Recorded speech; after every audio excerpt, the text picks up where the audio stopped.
കരിമ്പോള പള്ളിയിലെ കഞ്ഞിയും കമ്മിറ്റിയും അടിപൊളിയാണ്. അസ്സലാമു അലൈക്കും. വഅലൈക്കും അസ്സലാം.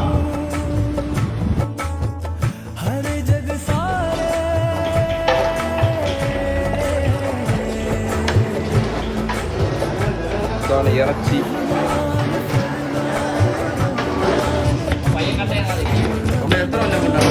എൻ്റെ പേര് മാഹീൻ അബൂബക്കർ. ചെയ്യാൻ തുടങ്ങി ഞങ്ങൾ 40-40 വർഷമായി.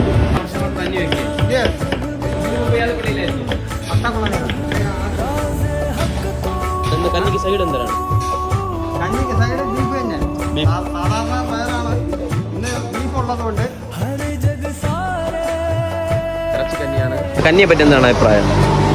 2 ദിവസത്തെ കഞ്ഞി കൊള്ളായിരുന്നു. ഇന്ന് ഇറച്ചി കഞ്ഞിയാണ്. ഇന്ന് ഇറച്ചിക്കഞ്ഞി, മട്ടൻ കഞ്ഞി തന്നെ കൊടുക്കണം. തന്നെ എല്ലാവരും അത്യാവശ്യം സാമ്പത്തിക ശേഷിയുള്ളവരെയാണ്. കരിമ്പോള പള്ളിയിൽ മട്ടൻ കഞ്ഞി കൊടുത്തിട്ട് 3-4 വർഷമായി. 4 റമദാൻ കൊണ്ട് മാറണം, അല്ലെങ്കിൽ കമ്മിറ്റി മാറണം, അല്ലെങ്കിൽ